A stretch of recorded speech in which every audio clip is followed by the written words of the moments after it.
सभी छात्रों का आपके अपने YouTube channel NCERT maths success classes पर स्वागत है। तो देखिए बच्चों, हम लोग सारणिक अध्याय को पढ़ रहे हैं। उसी के क्रम में सारणिक अध्याय की विविध प्रश्नावली पर क्वेश्चन नंबर 4 पर आज हम लोग डिस्कस करेंगे। तो देखिए क्वेश्चन नंबर 4 हमने लिख लिया है बच्चों। देखिए क्वेश्चन नंबर 4 है हमारा, यदि a, b और c वास्तविक संख्याएं हों तो सारणिक इसके बराबर 0 हो तो दर्शाइए कि या तो a प्लस बी प्लस सी बराबर 0 या फिर a बराबर b बराबर c है। ऐसा हम लोगों को यहाँ पर दिखाना है बच्चों। तो देखिए हम लोग कैसे क्या करेंगे। सारणी की कुछ प्रॉपर्टीज होती हैं, कुछ गुणधर्म होते हैं, उसके हिसाब से हम लोग इसको हल करेंगे और इसके बराबर 0 को लेकर चलेंगे तो कहीं ना कहीं ये फैक्टर टाइप से टूट के आएगा, तो हम लोगों को ये प्राप्त हो जाएगा। तो देखिए बच्चों, हम लोग इसका सलूशन कैसे करेंगे। तो देखिए यहाँ पर सलूशन की बात करें, हम लोगों को दिया गया है b प्लस सी, सी प्लस ए प्लस बी, फिर दिया है c प्लस ए, फिर दिया है a प्लस बी, फिर दिया है b plus C, a plus B, फिर क्या है b प्लस सी, और फिर है c प्लस ए। और इसके बराबर में हम लोगों को 0 दिया गया है, तो हम लोगों को ये टर्म निकालना है, यानी कि ये दर्शाना है। तो बच्चों देखिए, हम लोग इसमें जो भी ऑपरेशन करेंगे वो रो या कॉलम दोनों तरीके से कर सकते हैं।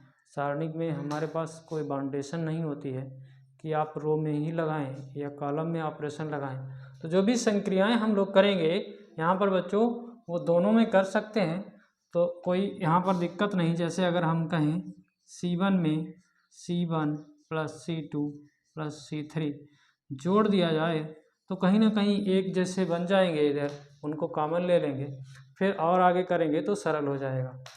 तो देखिए C1 ये है, C2 ये है, C3 ये है, ये ऐसा कॉलम होता है। ये C1 है, ये C2 है, ये C3 है। इस तरीके से अगर देखा जाए तो ये R1 है, यानी कि पहला रो है, दूसरा रो है, तीसरा।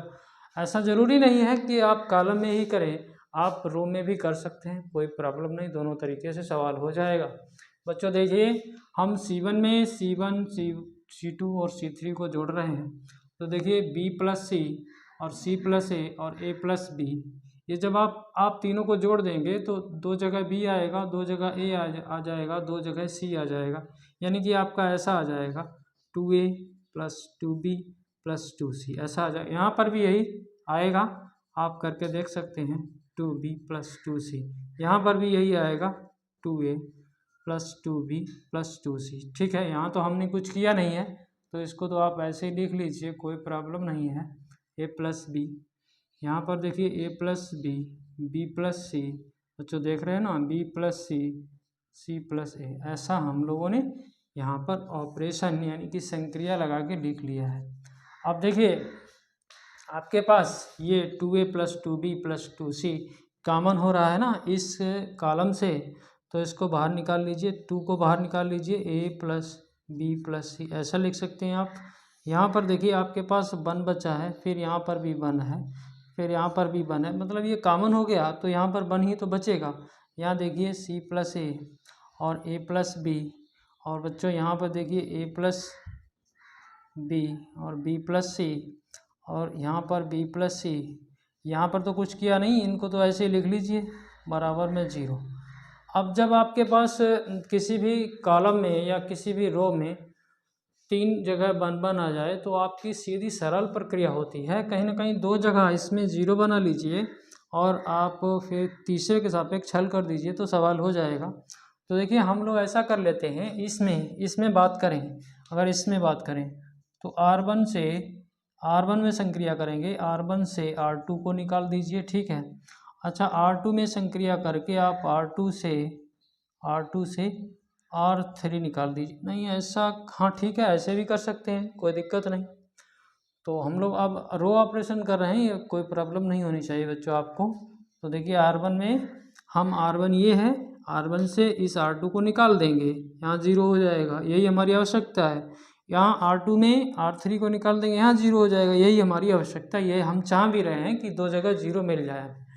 तो देखिए हम यहाँ पर करेंगे, तो देखिए बच्चों इसमें से आप इसको निकालेंगे तो यहाँ तो 0 ही हो जाएगा। यहाँ पर देखते हैं यहाँ पर क्या होगा, C प्लस ए में से ए माइनस ए और माइनस बी ये करोगे तो ए से ए कैंसिल हो जाएगा, आपके पास C माइनस बी बचेगा। कितना बचेगा, C माइनस बी। ठीक है, यहाँ पर आप देख लीजिए, यहाँ B और B कैंसिल होगा, A माइनस सी बचेगा। कोई कैलकुलेशन में यदि आपको गलती लगे तो आप लोग खुद समझदार हैं, सुधार कर सकते हैं। तो देखिए बच्चों इसमें देखिए आप इसमें से इसको निकालोगे तो यहाँ पर भी 0 आ जाएगा, 0 आ जाएगा। अब देखिए यहाँ से B चला जाएगा, A माइनस सी बचेगा। कितना बचेगा, A माइनस सी बचेगा। फिर बच्चों यहाँ पर देखिए इसमें से इसको निकालोगे तो C कैंसिल हो जाएगा, B माइनस ए बचेगा, B माइनस ए बचेगा। ठीक है, अब बच्चों ये इसमें तो हम लोगों ने कुछ किया नहीं R3 में, तो इसको ऐसे ही लिख लेते हैं 1B प्लस सी और C प्लस ए। अब देखिए हमारी प्रक्रिया आगे बढ़ेगी और इधर हमारा कॉमन में जो है उसको भी लिखेंगे 2A प्लस बी प्लस सी, ऐसा हम लोगों ने बराबर में 0 है। ठीक है, बराबर में 0 है। अब हम C1 कॉलम के सापेक्ष विस्तार करेंगे, तो लिख देते हैं यहाँ पर C1 के सापेक्ष विस्तार करने पर तो देखिए क्या होगा, क्योंकि ये थोड़ा लंबा सवाल है इसलिए आपको दिक्कत हो सकती है, लेकिन नहीं आराम से करेंगे हम लोग। 2A प्लस बी प्लस सी, ये देखिए अब हम लोग क्या कर रहे हैं, इसके सापेक्ष विस्तार कर रहे हैं। तो ये आप रो छोड़ दीजिए और इस कॉलम को छोड़ दीजिए, और इस वन यहाँ पर पॉजिटिव रहेगा ये वन, तो कोई दिक्कत नहीं। और आपको कितना मिल जाएगा, ये आपको सारणिक मिल जाएगा इतना। ठीक है, तो लिख लेते हैं C माइनस बी, ए माइनस सी और ए माइनस सी और बी माइनस ए, ऐसा आपको मिल गया। इसको हल करेंगे, बराबर में 0 चल ही रहा है, हमारे बराबर में 0 चल ही रहा है। ठीक है बच्चों, तो देखिए हल करेंगे, हल करने का भी थोड़ा तरीका होता है, तो आप लोग समझदार हैं। इसका गुणा इसमें कर दीजिए, यहाँ 1 से कोई लेना देना नहीं, तो C माइनस बी और B माइनस ए, और देखिए ये क्या है, एक जैसा है, A माइनस सी का होल स्क्वायर हो जाएगा। बराबर में आपके पास 0 चल रहा है। इनमें आप क्या करेंगे, इनमें गुणा करा दीजिए। तो देखिए बच्चों 2A प्लस बी प्लस सी, और देखिए यहाँ पर हम लोग गुणा करेंगे तो C का गुणा B में करेंगे तो BC हो जाएगा, C का गुणा उसमें करेंगे तो AC हो जाएगा, B का गुणा यहाँ करेंगे तो माइनस का B स्क्वायर हो जाएगा। और देखिए बच्चों A माइनस बी का A में करोगे तो AB हो जाएगा। ठीक है, ये हो जाएगा। फिर से देख लो, C का गुणा B में करोगे तो BC हो जाएगा, C का गुणा A में करोगे तो माइनस AC हो जाएगा, B का गुणा इसमें करोगे तो माइनस का B स्क्वायर हो जाएगा, B माइनस B का गुणा माइनस A में करोगे तो प्लस का AB हो जाएगा। यहाँ देखिए, यहाँ थोड़ा सा हम लोग कैलकुलेशन और करेंगे। देखिए इसका होल स्क्वायर तोड़ेंगे तो A square plus C square और माइनस का 2AC ऐसा आ जाएगा। ठीक है बच्चों, ये 0 है। ठीक, एक बार और करेंगे आगे, 2A प्लस बी प्लस सी, ये तो बाहर रहेगा, यहाँ कोई दिक्कत नहीं, आप जैसा है वैसा उतार दीजिए। BC minus AC minus B square plus AB। ठीक है, यहाँ देखिए माइनस का A स्क्वायर माइनस का C स्क्वायर प्लस 2AC है, 2AC ये हो जाएगा आपको बराबर में 0। अब देखिए और थोड़ा सा हल करें जैसे हम चाहें। AC ये है हमारे पास, ये AC है और ये 2AC है, तो एक AC बचेगा प्लस का, उसको भी सही करके लिख लेते हैं A प्लस बी प्लस सी। ठीक है, BC तो है हमारे पास, BC को रहने दीजिए, AB है, AB को रहने दीजिए, और AC और यहाँ पर 2AC है तो प्लस का AC बचा है।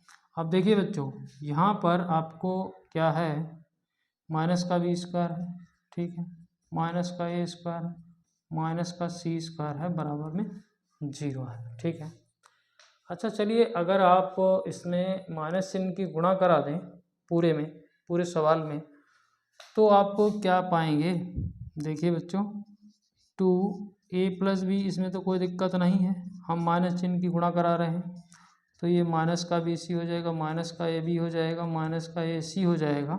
और बच्चों ये तीनों प्लस के हो जाएंगे, तो एक क्रम से लिखते हैं a² + b² + c², ऐसा कर देते हैं। कोई दिक्कत तो नहीं है अभी तक आपको।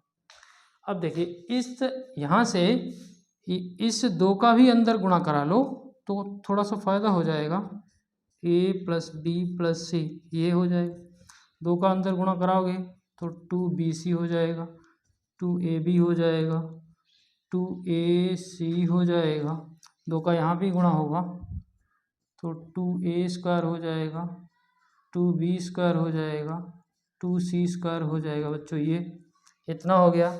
यहाँ पर थोड़ी कैलकुलेशन में आपको दिक्कत हो सकती है, तो कोई दिक्कत नहीं। अब देखिए, अब आप देखिए इस पूरे सिस्टम को इसके बराबर, दोनों के बराबर 0 है, या तो इसके बराबर 0 हुआ या फिर इसके बराबर 0 हुआ। तो इस पूरे इतने सिस्टम को एकदम मतलब एकदम एक तरीके से अगर लिखा जाए तो कैसे लिखेंगे, देखिए इसको इतना मिटा लेते हैं यहाँ पर क्योंकि जगह कम है, ये आप देख ही चुके हैं। तो हमारे पास a + b + c, ठीक है, ये है। और इसको यदि हम लिखना चाहें तो ऐसे लिख सकते हैं a - b², b - c², ठीक है, और c - a²। अब आप इसको यदि हल करेंगे तो यही आ जाएगा आपको, कोई दिक्कत नहीं। तो इस कंडीशन में या तो भैया ये 0 रहा होगा तब ये 0 आया है, या फिर ये 0 रहा होगा तब ये 0 आया है।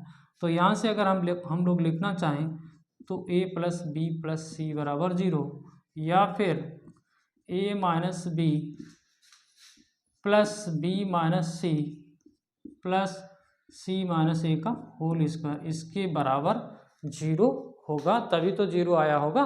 या तो ये 0 हुआ होगा या फिर ये 0 हुआ होगा, तभी तो उधर 0 आया होगा।